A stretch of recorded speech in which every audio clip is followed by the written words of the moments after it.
I am Laura Pohl.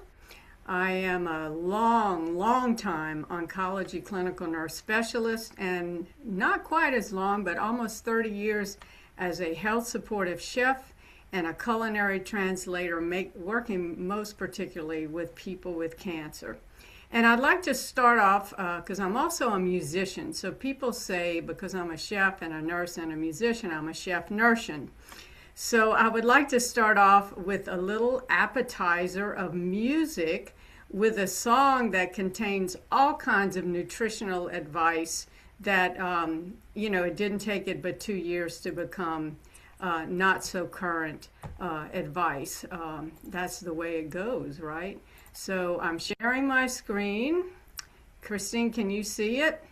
I can see it. Okay, here Yeah, we make sure go. just to minimize those boxes that you've got. Yeah, They're I'm showing up. trying here. Anyway, this is me and my trio. This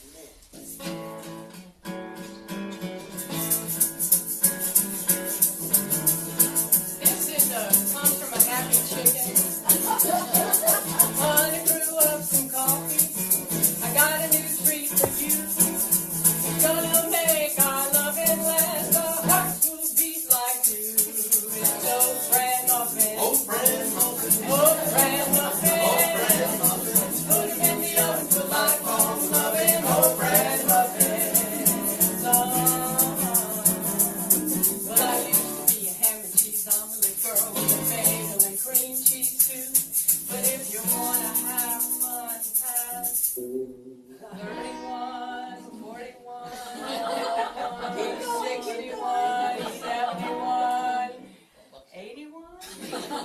Then you gotta make the change or two. So toss out that tub of butter, T-bone steak and eggs. Whip up the brain and the egg beaters. Honey, don't make me beg. Old bread muffin. Old bread muffin. Old bread muffin. Old bread muffin. Put 'em in the oven for lifelong loving. Old bread muffin. Well, now, more I know that a muffin alone won't keep that doctor away. So here's my solution. Let's join that revolution. And we'll start a brand new day. We'll start with oat bran crunch for breakfast. Then it's oat bran bread at noon. We'll have oat bran toast with meatless loaf and have a bathroom bill for two. Old brand muffin. Oat bran muffin. Old brand muffin. Put 'em in the oven for lifelong loving. Oat bran muffin.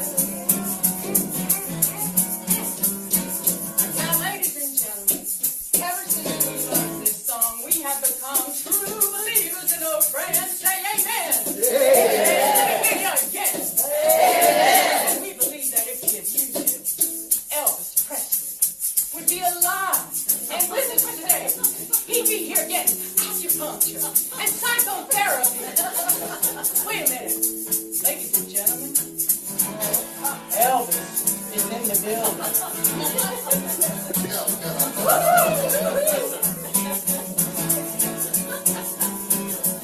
Old brand muffin. Old brand muffin. Old brand muffin. Old brand muffin. Don't worry at all, 'cause it lowers my cholesterol.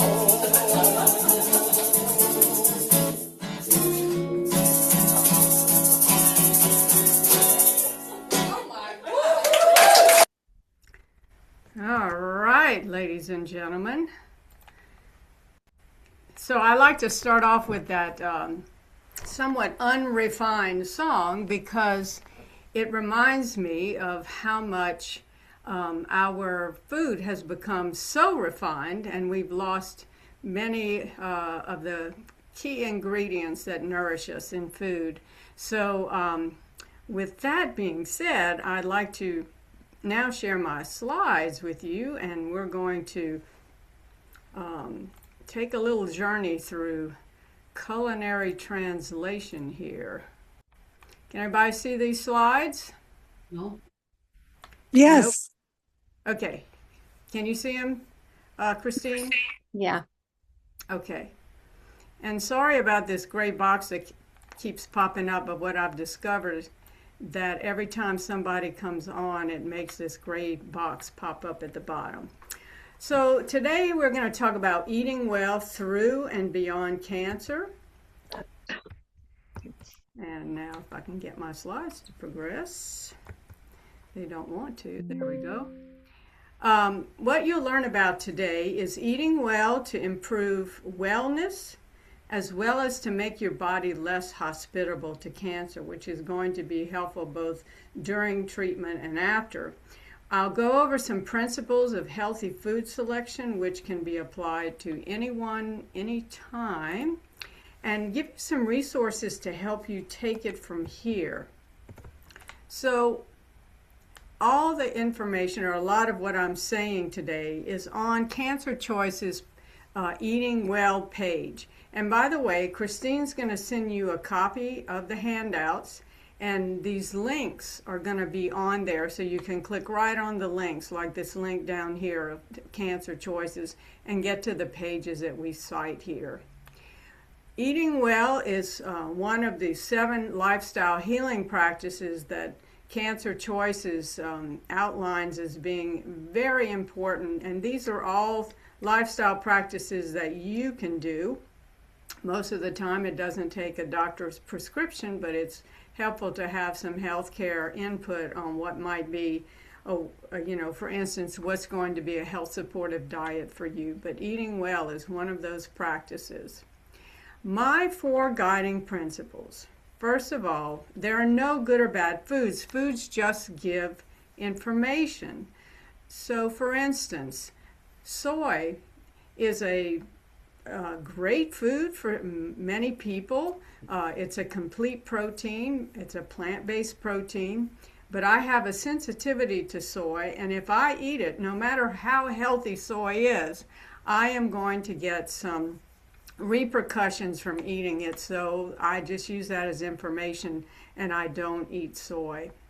You can't eat dogma. I don't know how many of you, when you were diagnosed with cancer, if you do have cancer or you know someone who has cancer, and people start to lean in on try this, try that, try this diet, here, look at this, what I found on the internet.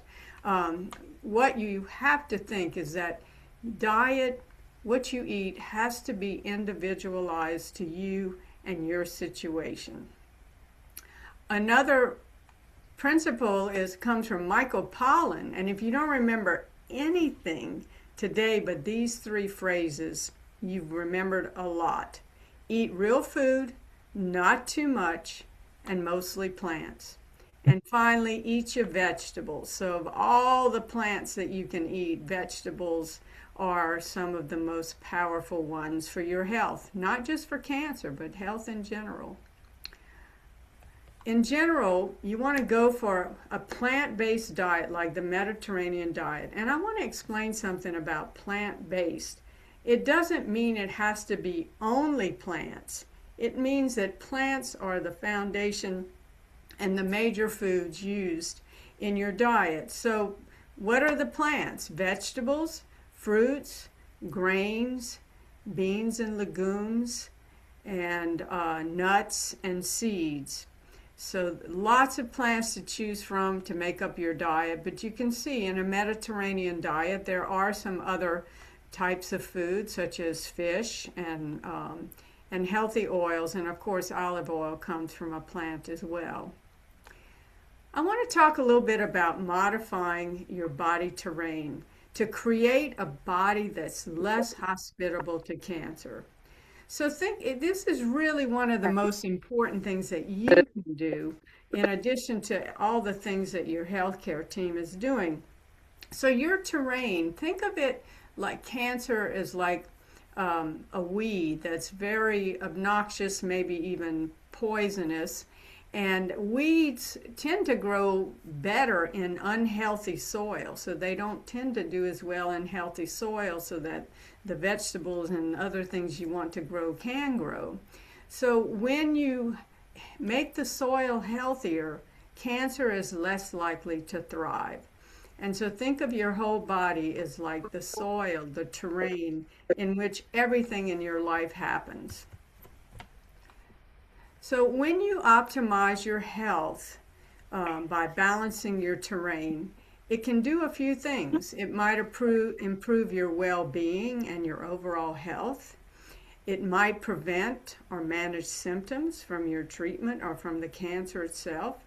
And I'd like you to think about the phrase active holistic surveillance rather than watchful waiting. So a lot of times we get this plan from our doctors, particularly like when you're finished with treatment, like your survivorship plan. And usually it's something like, we want you to come back in every so many months or weeks or whatever, and we're going to do some testing.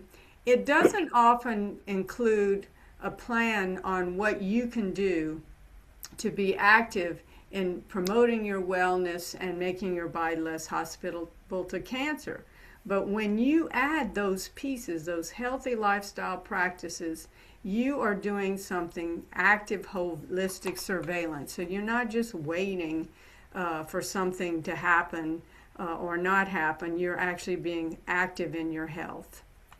Some key terrain imbalances that are linked to diet are high blood sugar and insulin resistance, inflammation, and dysbiosis, which is a fancy word for meaning an imbalance of the microbiome, most of which is in your gastrointestinal system, but you have a microbiome in your mouth, you have it surrounding organs. So these are all really important. I'm going to go over each one of these. So let's talk about sugar and its connection to cancer. And I want to point out, and sorry, my mouse is like going crazy today. All the information I'm giving you about high blood sugar and insulin resistance, you can go to CancerChoices at the link shown here, and you will get some guidance and some research and all those sorts of things to help you sort this out. But I'm going to make it even, I hope, even simpler. So people say, oh, sugar feeds cancer. So let's break that down a little bit and talk about sugar and its connection to cancer. And I'm not just talking about like white sugar or honey or syrup or anything like that. I am also talking about high glycemic load carbohydrates. I'm going to explain to you what I mean by that. But all carbohydrates do contain sugars that eventually are converted into glucose in your body.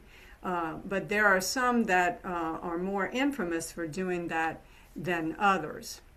So let's take a look. Let me explain what I mean by glycemic load. So you probably heard the term glycemic index, which is a measure in the laboratory of how carbohydrates affect your blood sugar, the carbohydrates that are in food. So for instance, a carrot has a high glycemic index, but glycemic load actually takes into account, well, how much of that food did you eat? And other factors that affect the food in your body. For instance, if you eat a potato that has been cooked and then refrigerated and eat it cold, like in a potato salad, it actually has a lower glycemic load than if you had eaten that potato right out of the pot when it's still hot. Or if you cook your pasta al dente, it has a lower glycemic load than if you cooked it to being very mushy. So think about, here's a dump truck. Let's say you had this load in the dump truck and you decided to drop it all at once in one place. When you do that, and there's nothing to kind of counteract that, like eating fiber with the carbohydrate or eating fats and proteins with the carbohydrates, then you're going to get that whole load dumped at once into your system, and you're going to get a big sugar rush. That's going to be converted into glucose in your blood, and it's going to really spike your sugar. Whereas if you dumped a little bit at a time and then ate that pasta with some protein and with some fiber, like from the vegetables in the pasta, and some good olive oil, all of those things are going to slow the carbohydrates down through your body and have less of an effect on your blood sugar. Some foods with moderate to high glycemic load, probably none of these will surprise you, but I, as a culinary translator, can work with people, and I do have some muffin recipes, for instance, that think about this and make it a lower glycemic load. So there are ways to even take some of your favorite foods and kick them up a notch. Some of these moderate to high glycemic load foods might surprise you, like whole wheat bread. And the reason that can have a kind of high glycemic load is that anytime you take a grain, whether it's a whole grain or a refined grain, and you grind it into a flour, you're making the carbohydrates more quickly and easily available to be converted to sugar. Now, sprouted grain, whole grain bread is a different animal altogether, because the grain has been sprouted, so it's been soaked. It may even put out little sprouts, but it might not. It's just been soaked. And then it's never ground into a flour, so it might be pounded or something like that. And I'm happy offline to talk to you some more about this. Even whole wheat flour, again, when you grind that grain up. Oatmeal, that's not to say you shouldn't eat oatmeal, but eat it with maybe some nuts in it, and maybe some yogurt.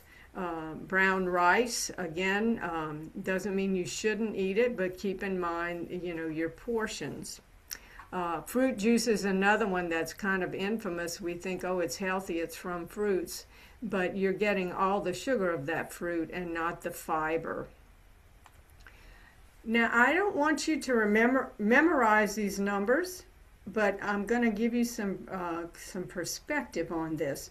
So they usually say 100 or less of glycemic load, so they assign a number to every food, and you don't want more than 100 per day of the glycemic load, and it needs to be distributed evenly across your meals and your snacks. So let me give you some ideas. Coke, the real thing, and not to pick on Coke, it'd be the same thing for Pepsi and just about any drink that's sweetened. But if you drank 4 8-ounce bottles of Coke, and that's actually less than I know some people drink per day, what you're getting is 100 grams of high fructose corn syrup, and even if you use cane sugar, you're still getting about the same amount of carbohydrate. And that's like 7 teaspoons of sugar in each bottle. And the same applies to some of these fruit juice sweetened drinks. The glycemic load is 136. Remember, we said that 100 per day is the max. And this is assigned an inflammation factor of minus 1022. So the larger the minus number, the more inflammatory it is. Instead of these Cokes, how about just hydrate yourself and have even a little bit of a treat? You could use a cup of frozen unsweetened strawberries. It has a glycemic load of 2. It's anti-inflammatory, as a matter of fact. And almond butter does not have carbohydrates in it, so there's no glycemic load. That will add some fiber and some fat. And some protein to the drink. It's mildly anti-inflammatory. Throw a little bit of water in there, and there you have a treat that is actually health supportive. So what about sugar and its connection to cancer? And again, I'm talking about high glycemic load carbohydrates. So cancer cells use a lot of glucose up because they tend to be in cell division, and while in division it needs a lot of glucose. When that happens, the pancreas says, oh my gosh, there's glucose in the blood, I need to release some insulin, which will go to get the glucose into the cells. But also insulin wants to be really kind to these cells that are these little factories needing glucose. And it says, well, if it needs some glucose, let me throw in some growth hormone. Well, that might be fine for a normal healthy cell, but that can stimulate tumors. And this also can contribute to chronic inflammation. If you overconsume these, it can lead to getting way too heavy, especially with fat around your abdominal area. And if you keep overconsuming them, eventually you can get insulin resistance. So what is that? So the problem with it, so insulin resistance is when the insulin tries to put the glucose in the cell, and the cell says, hey, I have enough glucose, no thank you. And so it becomes resistant to the insulin getting the glucose into the cell. So then you have this glucose hanging out in the blood and causing all sorts of problems, and also going to the cancer cells. So persistently high blood glucose is associated with a lower cancer survival and a higher risk of the cancer coming back, more complications after surgery. The immune system is suppressed, and that increases the risk of infection, which is not good when you are on immunosuppressive treatment. And also it increases estrogen circulating in the blood, which could feed estrogen-dependent tumors. So if you don't know if you have high blood sugar or insulin resistance, it's important to have your doctor partner with you and check that. And if you do have that problem, then seek help in getting it under control. So what's left to eat? Well, that's coming in just a little bite. I still need to talk about inflammation and microbiome.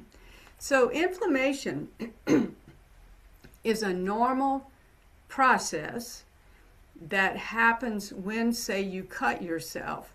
And the inflammation response, which is part of the immune response, sends all these chemicals in your body to the area, and all these cells that help to fight inflammation and clot the blood and heal the cut. When all of that has happened, then the inflammation needs to calm down.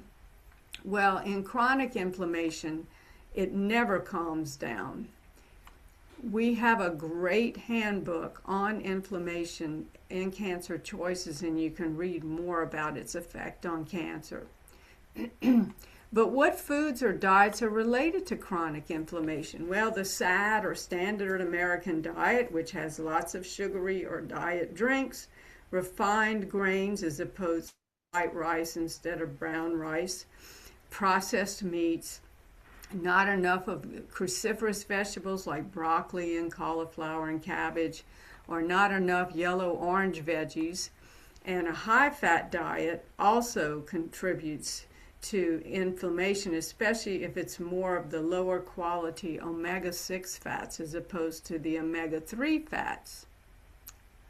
So for example, if you eat a high-fat fast food breakfast like an Egg McMuffin and hash browns, and I've been known to eat those, is quite delicious, but that can increase inflammatory substances in the bloodstream that last 3 to 4 hours. And then you have another meal like that, and then you get some more of that happening, those inflammatory substances. Other things fan the fires of inflammation too, such as the body fat that builds up around your abdominal organs. It's not just sitting there adding to weight and girth, it's also releasing inflammatory hormones or angry chemicals into your body. Okay, smoking, I know it's not a food, but it's a big culprit of inflammation. And periodontal disease, or inflammation anywhere that keeps going on and on. So what foods help quench the fires of inflammation? Generally, fruits and vegetables and whole grains, and you're going to hear me repeating this over and over and over again, no matter what we're talking about. These are your biggies. leafy greens and avocados and beans and whole grains and nuts and seeds, especially these kinds of nuts and seeds I show here. Many of these are high in magnesium, and magnesium is a great anti-inflammatory mineral in your blood. Turmeric, which is that spice that's kind of a dark yellowish orange, and it has an active ingredient called curcumin. And if you want to learn more about turmeric and curcumin, we actually have a page on CancerChoices reviewing it. Olive oil, flax, hemp, chia seeds, and walnut oils. And wild-caught salmon and other wild-caught fatty fish. I once asked at a restaurant, they had a salmon dish, and I said, "Is it wild-caught?" And she goes, "Well, I don't know what it was acting like when they caught it." But actually we're talking about fishes that grow and or thrive in deep cold waters. Now, in your spice cabinet, assuming you have one, you have a little kitchen pharmacy in there. And all of these culinary spices inhibit NF-kappa B. So what is NF-kappa B? Well, NF-kappa B is actually a pro-inflammatory molecule in your body, and it's called cancer's master switch because it triggers, it's like a control center that triggers all these processes that encourage cancers to grow and divide and spread. It helps the cancer cells make blood vessels to itself. It can make the cancer cells resistant to treatment. And they're actually looking with conventional treatments, with drugs, how can we target NF-kappa B? Well, they should do that research, but meanwhile, in your culinary medicine cabinet, these herbs and spices inhibit NF-kappa B, and they make your food taste better. And if you're interested in sometime me doing a class on flavor building and talking about how to use herbs and spices, then I'm happy to do that. Now look at this picture. You're going to see a picture like this over and over again, and you're going to hear it over and over again. So what helped to lower glycemic load also helps with inflammation. So what's good for the goose is good for the gander. Now let's switch over into your microbiome. And these are all these microorganisms that are living in and on our bodies. And believe it or not, you have more of these microorganisms in your body than you have your own cells in your body. So we're host to all of these. I am sorry about my mouse doing this. The microbiome and health. You're eating for trillions. And think of the gut not being a gutter, but as a garden. The microorganisms in your gut, they co-evolved with us, and they share a symbiotic relationship with us. They're depending on us to provide this home for them and to feed them. So they don't want to be mean to us, they want to help us. So we have this balance usually of microorganisms that are healthy and don't cause problems, and they take care of us. They support the integrity of your gastrointestinal wall, which is very important.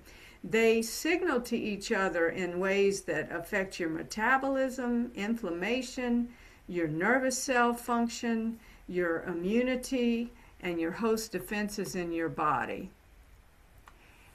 The way to take care of these microorganisms, one is to eat foods that reseed the garden.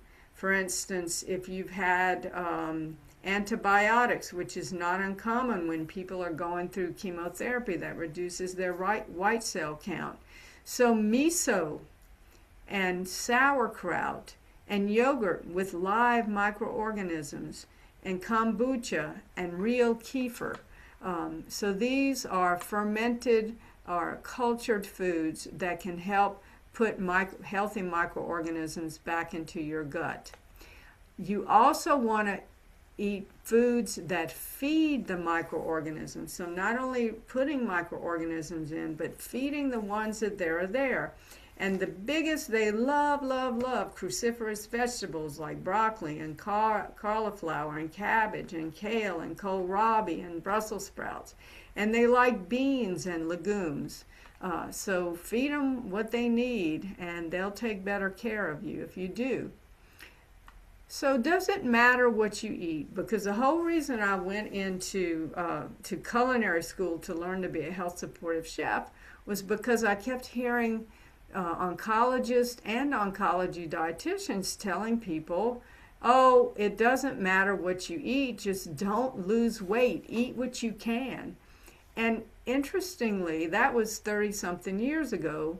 I'm still hearing that, and patients are still telling me that they're being told, just eat what you can, so they know it's important to eat, but we have to look at the quality of the food. And when you eat well, eating a healthy diet that can lower inflammation, making your body less supportive of cancer growth, it can improve your survival rates and reduce the risk of cancer recurrence. It can help manage side effects like fatigue and dehydration and depression and gastrointestinal issues. So speaking of side effects, let's look at a diet that's designed to reduce fatigue. And guess what they called it in the study? The fatigue reduction diet. So first they tried this out in people with breast cancer. And the diet was rich in fruits and vegetables and whole grains and foods that were high in omega-3 fatty acids. And they found that those who ate that diet compared to those who didn't had less fatigue. Well, does this work in other cancers? Well, the diet was tried in people with a type of lymphoma. And again, they found that it was more successful at reducing fatigue than in those who didn't eat this diet. And it helped the people improve their diet quality overall. Some other eating well considerations with fatigue, and I'm kind of hitting on fatigue because it tends to be a common side effect of many cancer treatments. And by the way, CancerChoices has an excellent handbook on managing fatigue.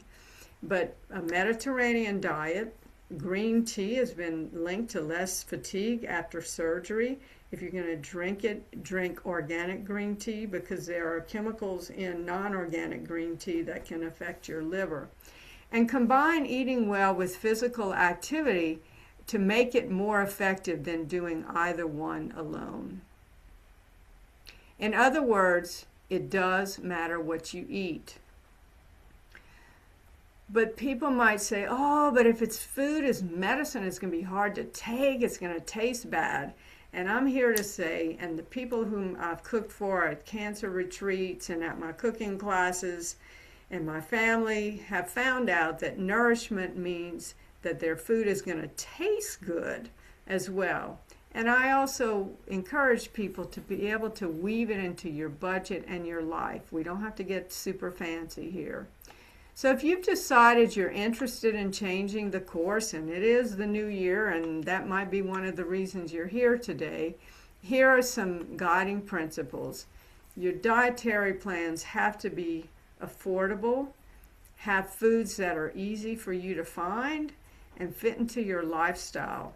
And then the other thing is 8 principles of food selection. I learned this in culinary school, and I have found that no matter what your health issue, or if you're healthy, or if you need to lose weight, or if you have cancer, these principles can be applied and individualized to your situation. I'm going to go over each one of these now. What do I mean by whole food? I mean food that nature provides with all its edible parts. Edible is a key word here. You don't have to eat the chaff of the grain to get what you need from that whole food. So eating an apple with the skin on it as opposed to drinking apple juice. So we call the apple juice a fragmented food because it's left out the skin of the apple, which contains a lot of good stuff in it. I will say if you do eat an apple, eat organic. This is one to definitely prioritize to get organic because most apples if they aren't organic, are sprayed with harmful pesticides. Eating whole means, if you do enjoy eating like chicken or fish, cooking it with the bone in it, because it's going to make it taste better, it's going to be moister, and the minerals in the bones will be cooked into the meat that you eat. And I pardon me to the vegetarians. You can just close your eyes for the next few slides. But eating whole foods doesn't mean you eat the whole chicken in one setting by yourself. But you could take all those bones here. That looks kind of icky, but I put them in a bag in the freezer, and when I get enough of them, I make a bone broth from them. So nothing gets wasted. Talking about whole foods, looking at a whole grain and what is the anatomy. So you're going to get a little bit of an anatomy class here.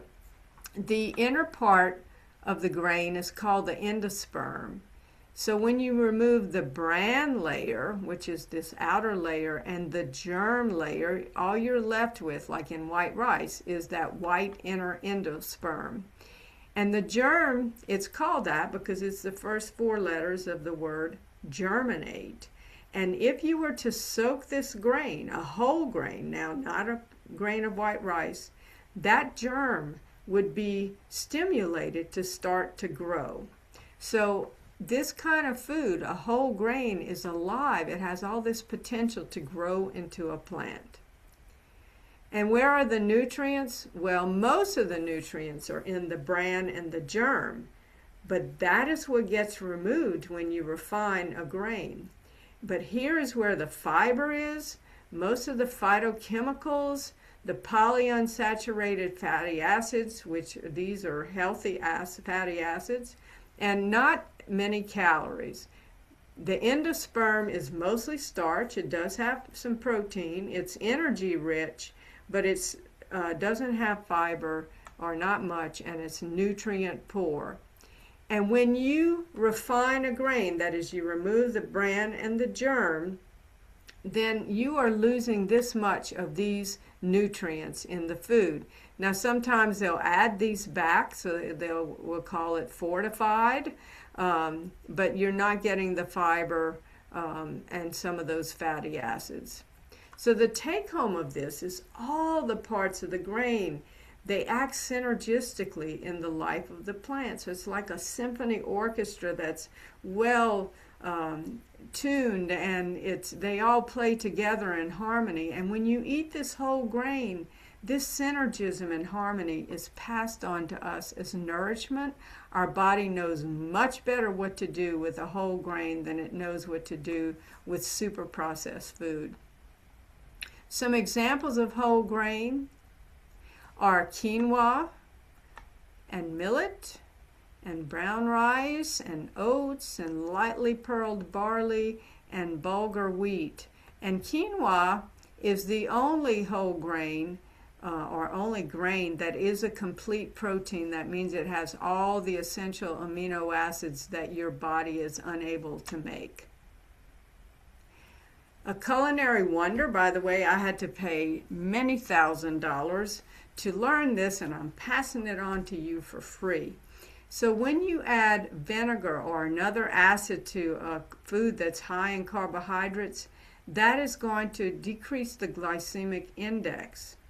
Also, by soaking the whole grain overnight with this teaspoon of yogurt or kefir or vinegar or lemon juice, it's going to make it more easily digestible.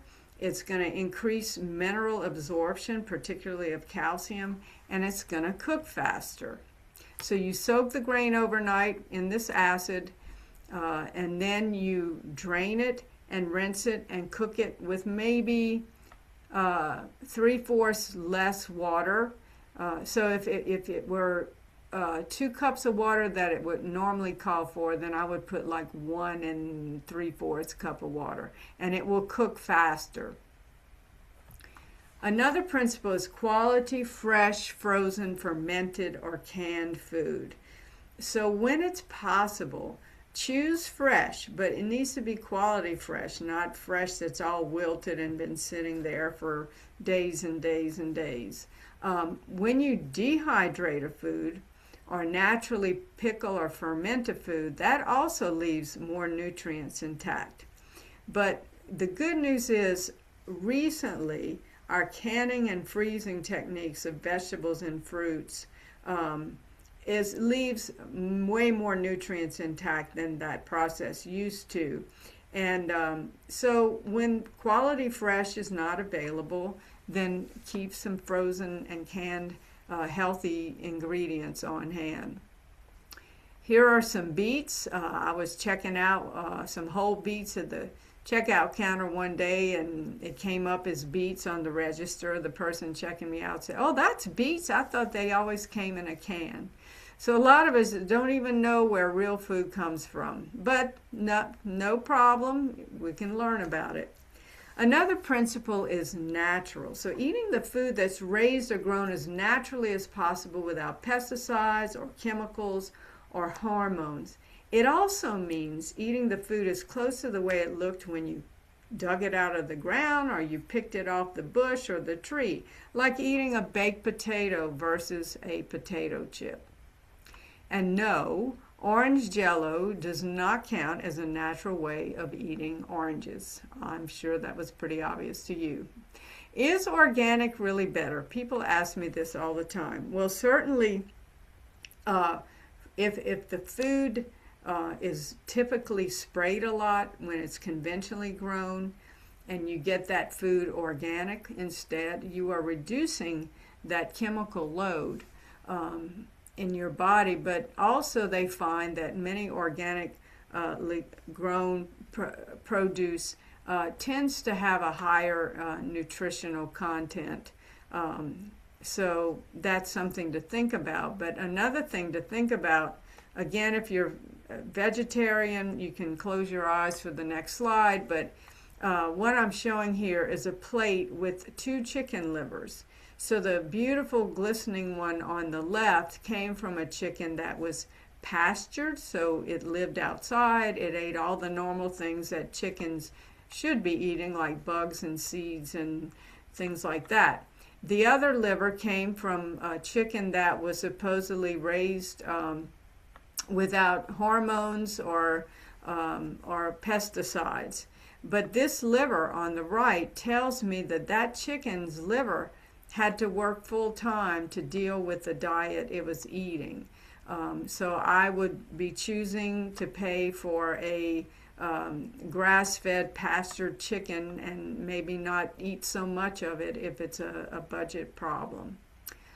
Here's the Dirty Dozen and Clean 15 for 2024. Actually, I thought I had 25 in there. It changes every year, but you see the website where you can go. But basically, when I have a shopping list and I'm looking up what foods I need to prioritize as organic, if it's on the Dirty Dozen list, meaning it's been that year, that produce is likely to have been sprayed with harmful chemicals and preservatives, then I'm going to make sure I get it organic. So if strawberries is on my list and this is on the Dirty Dozen, then I'm going to get organic strawberries. But I'm not going to spend organic prices for things like mushrooms or avocados or asparagus. They're more expensive usually when they're organic, and why should I do that when it's not likely to have been sprayed? If it's processed, you need to learn to read the label. I have a rap song about that. I won't do it today, but someday if you want it, I'll do it for you. But here's a bottle of Skippy peanut butter, and it's similar for many other brands of processed peanut butters. So it does have peanuts in it, but sugar is the second ingredient. It's got these oils here that were likely not cold pressed, and so that's what's in that. Whereas if you do organic peanut butter, it only has one ingredient. It has peanuts, no sugar. Now that little bit of oil at the top could bother you. And what you can do is when you get that jar of peanut butter, turn it over upside down, put it in the fridge, and as the oil comes through the nut butter, it's going to stay mixed in with it, and you won't have the oil sitting at the top. Don't be fooled. My housemate came home with this. I'm sure she looked at the label and said, wow, back to nature, plant-based snack. Well, chances are this was always a plant-based snack. But look what's in this plant-based snack. Unbleached, enriched whole wheat flour. Wheat flour, meaning it's white flour. Then the next ingredient is cane sugar. And then a little bit further down is honey. And then a little bit further down is brown rice syrup. So yeah, it's plant-based, but it's also full of sugar. So read the label. Here's fresh strawberries, which will be coming into season in Florida, or about right now, actually. But Garrison Keeler says, hey, anyone who eats a fresh, ripe strawberry is not going to say anything caustic or cruel for 15 minutes thereafter. So if you are looking to having a kind of difficult conversation with somebody and you expect some blowback, feed them some strawberries first. Eating locally, food that's grown locally, and there are lots of places now where you can get it. And now I am going big on sprouts this winter, so I've got sprouts growing all over the place. But a lot of the farmers markets honor the SNAP program and Senior Farmer Market Nutrition Program.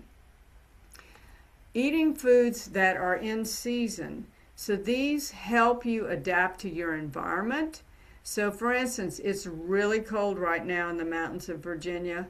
If I just ate raw foods every day, I would not get very warm. Instead, I need to eat foods that will be warming for me and take care of me, and foods that grow in these seasons or can be stored, such as winter squashes. So I have my friend coming over to celebrate his 80th birthday. We're going to have a stew with kabocha squash in it, this squash right here. Here is chard, which can extend your kind of greens eating season. After spinach, chard comes in and will grow actually all the way into the fall and early winter. And eating foods that are in harmony with tradition. So look back to the foods that were traditionally eaten by your ancestors to get some idea on where to start, especially with whole grains and beans. For instance, if my ancestry is mostly European, around France and such. So kidney beans would be the grain of my ancestors. And also in terms of grains, it would be oats. And then the northern Mediterranean, we would have things like teff and millet and things like that. And also think about food rituals and your emotional attachments in celebrating the food you're eating. And then think about what are some traditions of your faith and your culture. I'm also the Director of Nourishment Education for Smith Center for Healing in the Arts. And we asked a community where we were doing health supportive education, and it was mostly African American and African immigrant communities. What would you like to do for a program to improve people's health? And they said, we'd like a healthy soul food cookbook. So people turned in recipes. I gave them some parameters, and we made them more health supportive in the choice of ingredients and made sure every ingredient they could buy at their local grocery stores, and came up with this book, which is now I think it's third printing. You want to think about balance. It's a dynamic process. So what you need now could be very different from what you needed at a younger time in your life. So be willing to accommodate and give your body what it needs now. And we are talking about a healthy balance. So you want to be balanced for nourishment. Your nutrients need to be balanced. You need a balance of color, a rainbow a day. So choosing fruits and vegetables that are in a variety of colors, because that's where all those phytonutrients, the health promoting chemicals are. And balance for textures and taste and cooking methods. I worked with a guy who said, "Oh, I just can't make my food taste good." Well, he was boiling everything. So, of course, he was getting bored with it. And balance for quantity. How much do you eat? And the American Institute for Cancer Research, on their New American Plate, suggests that you have 2/3 of your plate from plants. So you can see all these plants here. And then if you're going to eat animal products, then only 1/3 of your plate, or about the size of a deck of cards, would be that other food. And here's some examples of my plates. I call them my pandemic plates. I ordered from this Brazilian restaurant some takeout. And this is a completely vegetarian plate, but my protein dish was the beans and the rice. And then I had some vegetables and fruits. And the only thing different was I wish this restaurant had served brown rice. So if I were making it, I'd have had brown rice. And here's another one I made. I had some leftover tuna fish salad, and I made it into patties and pan-fried them. And then my breakfast of champions is to saute some sort of green that I have on hand, and then make a little hole in the middle and crack an egg, and it's gone in no time. And we want a balanced view. Like, we love to hear good news about our bad habits. Like chocolate. Oh, it's good for you. It has good phytonutrients in it. So now I can go back to eating a whole chocolate bar every day. No one particular food is either a demon or a panacea. And everything in moderation, including moderation. It has to taste great. I put this last, but actually it's saving the best for last. And then I am going to let you read these from the handout you get, but here are some principles of eating awareness. And I will be sharing the slides, and I really suggest you take a look at that. And here are some resources I've given you. If you're ready to make a change, Cancer Choices has some advice on making lifestyle changes. The Anti-Cancer Lifestyle Program has a great module on bringing healthy food into your life. Here's a great webinar on creating a body that cancer doesn't like. Dr. Lise Altschuler here is one of Cancer Choices advisors. The American Institute for Cancer Research has a healthy plate and a healthy challenge.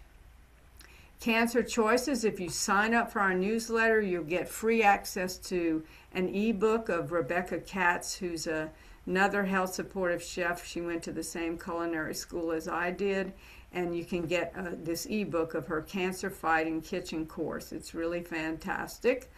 Also at Cancer Choices, you can access a personal nutrition assistant that starts off with an AI assistant, but they will refer you to a real dietitian if it looks like they can't answer your question.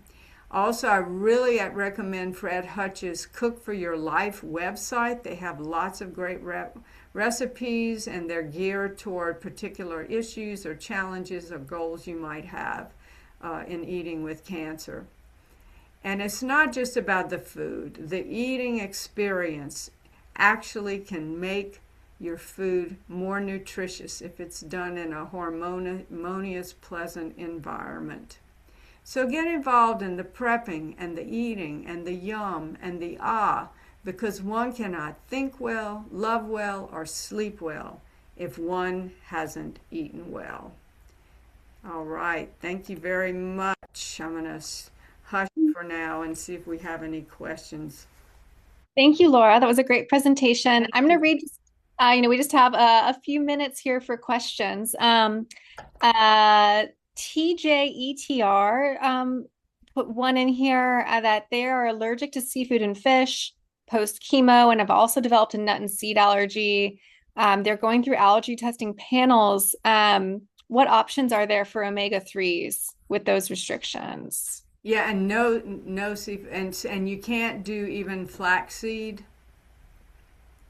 or chia seeds.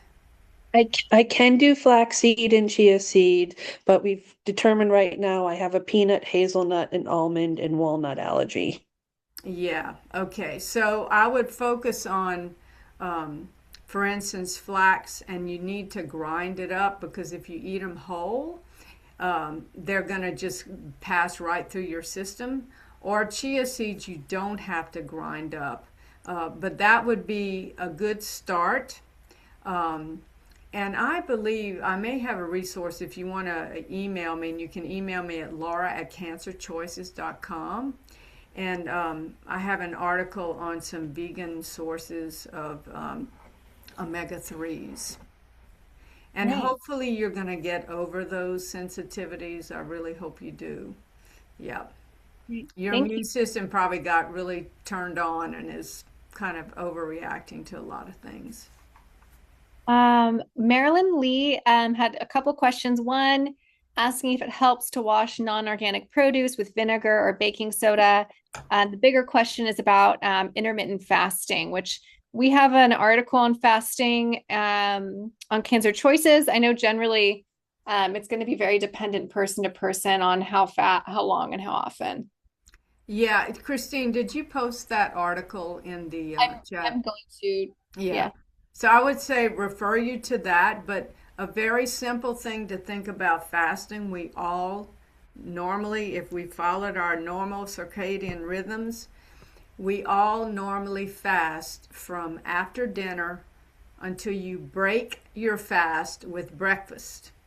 Okay, so if you don't eat late at night, if you eat no later than 7 at night, and then you wait about 10, 12, 13 hours, so that could be 13 hours, would be like 9 in the morning to break your fast.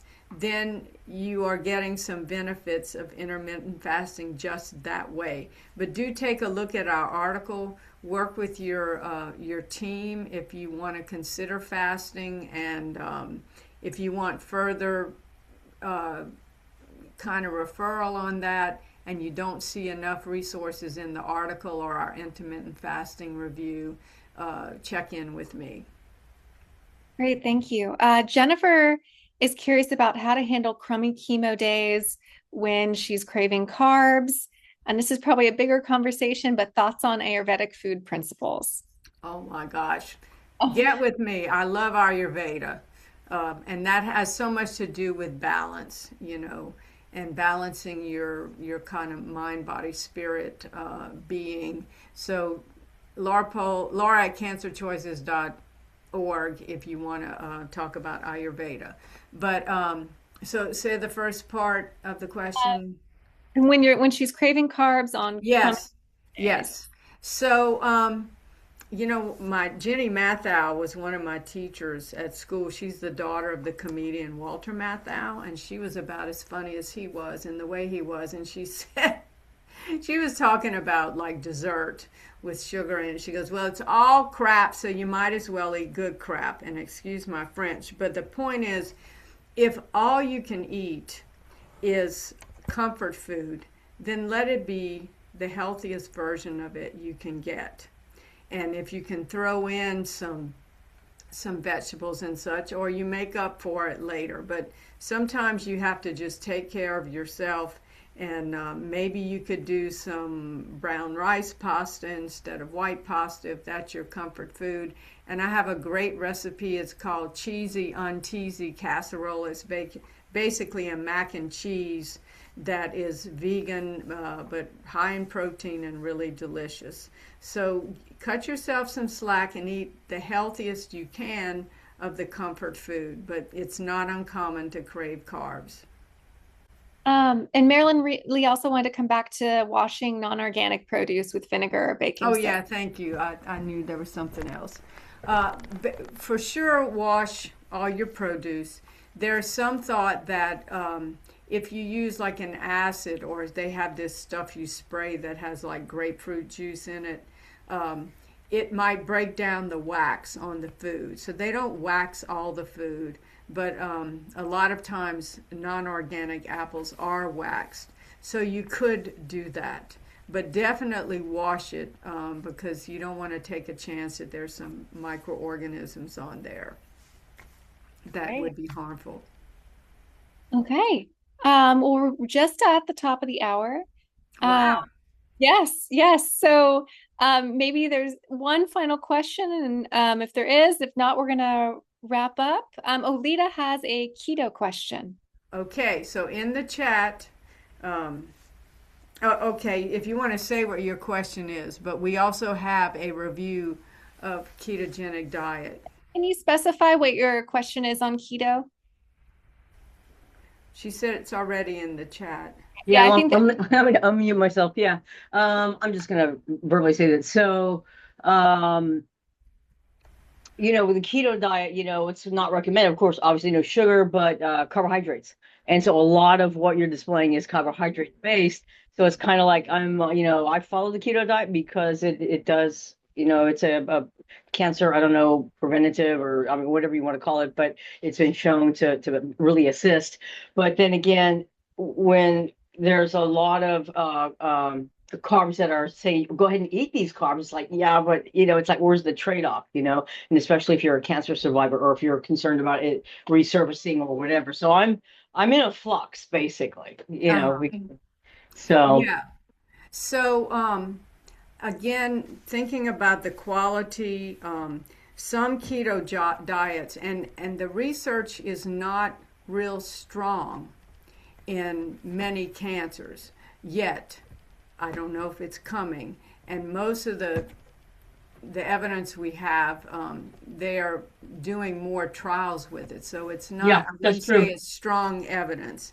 It is, I know people who have done like the Atkins diet, which is or the modified Atkins, and it reversed their diabetes. So Yeah. I would say if you're someone who is struggling with insulin resistance or other metabolic imbalances, you might want to check in on something like check on with your doctor. But some people, a ketogenic could be harmful, especially if the person's already losing weight and losing muscle mass, and they're eating a ketogenic diet that also reduces calories. So it's important to check in, and we explain it a little more, but you can have the reverse effect of the diet over time in terms of the cancer cells find another source of Pathways, right?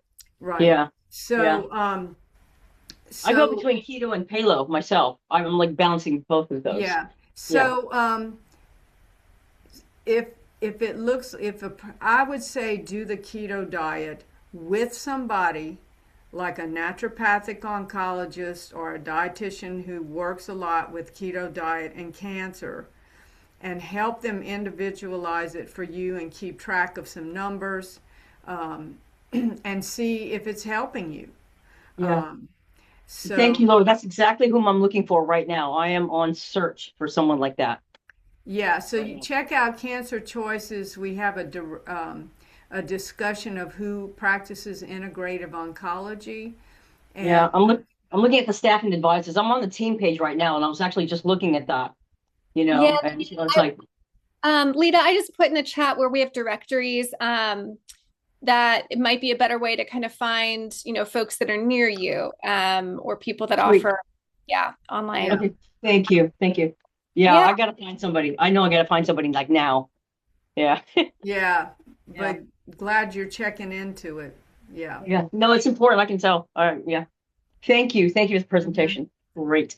You're Well, thank welcome. you everyone for joining, and thank you, Laura, for the incredible presentation. We will be posting this recording out. Might not be immediate, but it will be on its way, and you'll get an email notification. Before we leave, join our newsletter if you want to hear about other future events. Like I said, we're hoping to have more monthly webinars going on next month. We'll be having one about traditional Chinese medicine. So just keep in touch. And if there's another topic you'd like to see, feel free to reach out. Thank you all for joining.